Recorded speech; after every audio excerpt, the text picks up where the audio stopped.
What's going on? It's your boy Dalton from the Petrolist. Welcome to the Monday video. And you know what? We're just going to jump right into it. This is the scandal that everybody's been talking about. The FIA changed one of their rules. It was 11.2.1 of their technical regulations. Originally, it read a system or mechanism that can systematically or intentionally produce asymmetric braking torques on a given axis is prohibited. They discreetly changed that to, let me see if I can find the wording. The braking system must be designed so that within each braking circuit, the forces applied to the brake pads are of the same magnitude and act as opposite pairs on a specific brake disc. Any system or mechanism that can systematically or intentionally produce asymmetric braking torques on a given axle is prohibited. Here's what that reads like. That's like going to a zoo and there's a sign that says, please don't feed the animals. And then you go back the next day and it says, please don't feed the animals.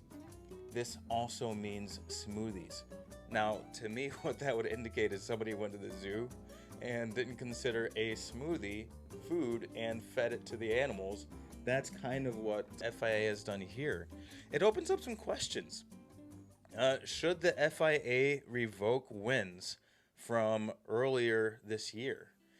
If so, how do you do that? From way back in the 90s, McLaren had a third pedal, which manually helped the car brake on one side versus the other, which helped the car turn and improve stability through corners. And they said that that gave about half a second per lap of advantage. And that's roughly the advantage that Max Verstappen has been winning races. So do you take half a second per lap, calculate that, and then just say, hey, in all these races, Red Bull, you guys actually finished 5th or 6th instead? That'd be way too hard. I think that at this point they just kind of have to go with the race results, because I guess technically it's an FIA failure that they didn't find the device. Red Bull has since changed it, and they're going to be suffering the consequences of a car that is not quite as dominant. Already the Mercedes cars and the McLaren cars are just as fast, if not faster, and you've got the Ferrari cars catching up.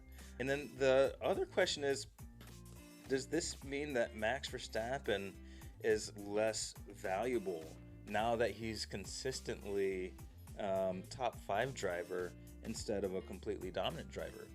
So, you know, there are the rumors that Max Verstappen wants to go to Mercedes, or, you know, perhaps Aston Martin in 2026 to follow Adrian Newey. But if he's now a top 5 driver, kind of like he was before the ground effects era, is there still that incentive for teams to take him on?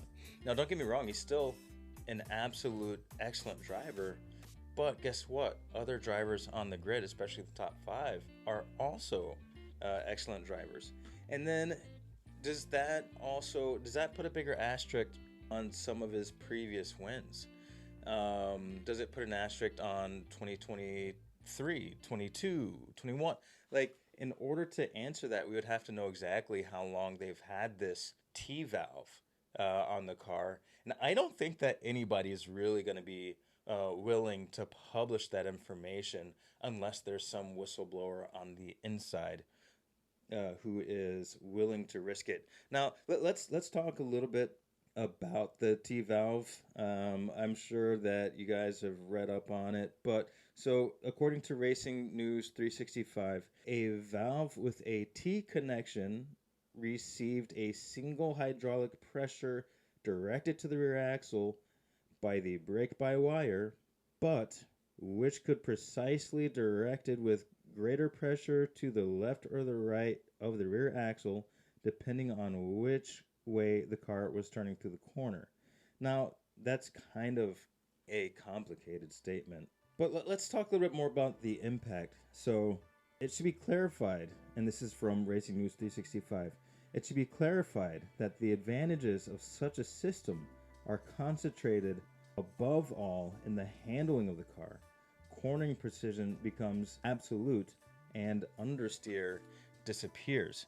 Is Max Verstappen still one of the best drivers of all time? I don't know if I can say of all time. Prior to this T-valve thing, I would say yeah. You know, as much as I'm more of a Lewis Hamilton fan, or maybe even a Charles Leclerc or Carlos Sainz fan, before this, I would have had to say absolutely he is one of the greatest Formula One drivers of all time. Now, I don't necessarily feel as obligated by truth to say that. I was definitely obligated by the truth, by the statistics to say that. But one of the things that Max Verstappen is, most well known for is his kind of, V-shaped approaches with turns. But was that produced by, I guess you could say, cheat?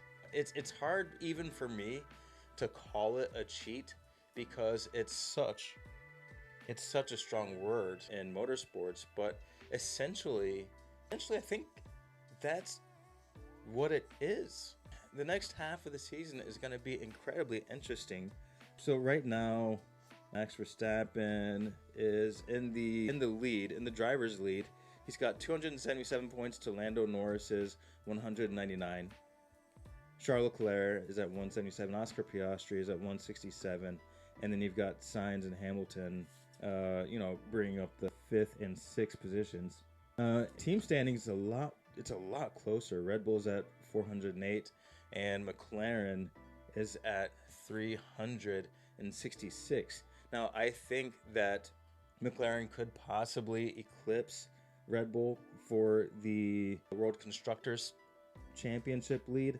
I don't know if there's enough time or points left for Lando Norris to overtake the Drivers' Championship.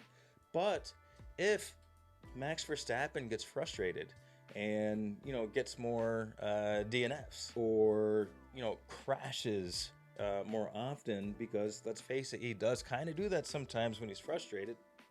If he can't get the car to turn in and he can't, effectively make as many passes, will he get stuck in the lower end of the points? That's a huge question, and that's something that we'll see as the season goes on. But I want to know from anyone in the comments, do you consider this all-out cheating? Is there a line in the sand that Red Bull has crossed, and should this just be, hey, this was cheating?